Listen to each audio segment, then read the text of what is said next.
मैं युवा ग्रुप है उसकी सदस्य हूँ। हमारा गांव ग्राम खमठोड़गी को 9 अगस्त 2020 को सामुदायिक वन अधिकार पत्र मिला जो 900 हेक्टेयर में है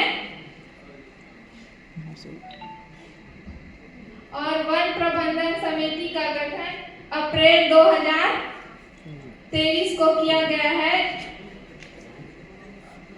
और वन प्रबंधन समिति के गठन होने के बाद हमारे गांव में जो मुख्य कार्य किए गए हैं वो है जंगल को आग न लगने पर रोक।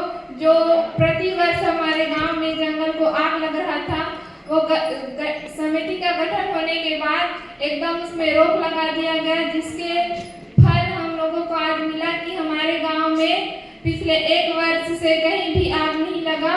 और हमारे गांव के युवकों ने जो हमारे गांव के आसपास पड़ोसी गांव है वहां पर भी जागरूकता लाई कि पौधों के नीचे आग नहीं लगाना है और इससे हमारे गांव के आसपास के कोई भी गांव में आग नहीं लगा है।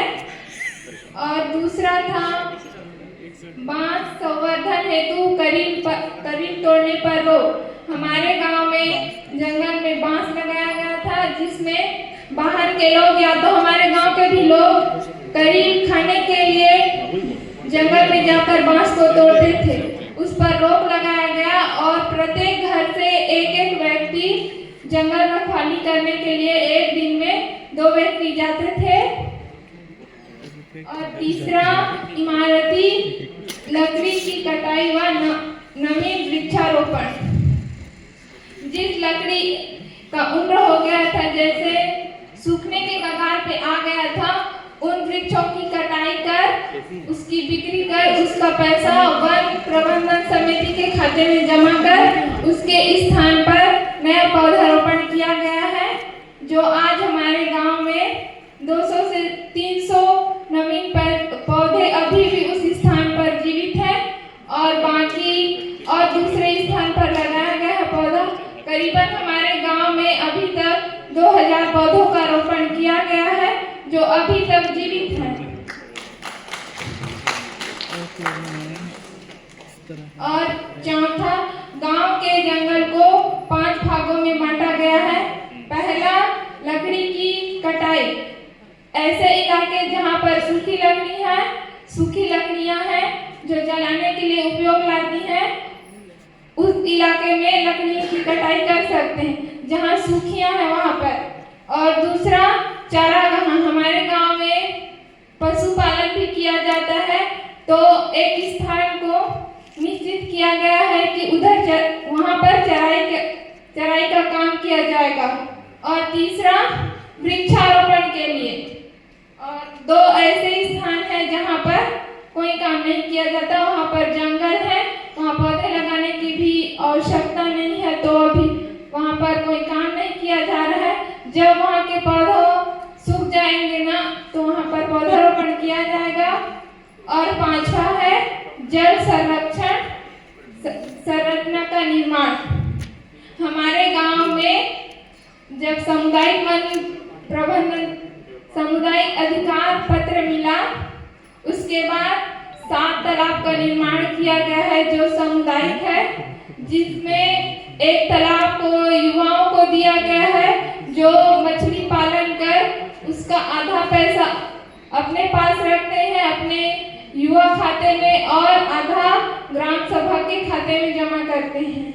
और 2 तालाब को हमारे गांव की महिला स्व सहायता समूहों को दिया गया है, जिससे उनके आजीविका में उनको सहायता मिलता है।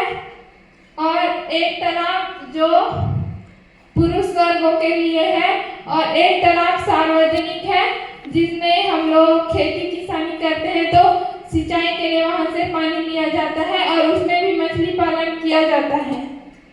और दूसरा, स्टेट डैम हमारे गांव के SBI समर्थन के द्वारा बनाया गया है। और तीसरा, डाइक। हमारे गांव में 100 डाइक बनाया गया है। और FBS 13 और CCT कंट्रोल 12 हेक्टेयर में बनाया गया है, जिससे हमारे गांव में आज पानी की कमी नहीं है। पहले पानी की कमी होती थी, लेकिन अब स्टूडेंट बनाने से आज भी हमारे गांव में इस साल की गर्मी में हमारे छोटे छोटे तालाबों में आज भी पानी था। लेकिन हमारे आसपास के गांव के जो तालाब है, नहर है, वह सब सूख गए थे, लेकिन हमारे गांव के छोटे छोटे तालाबों में भी पानी था।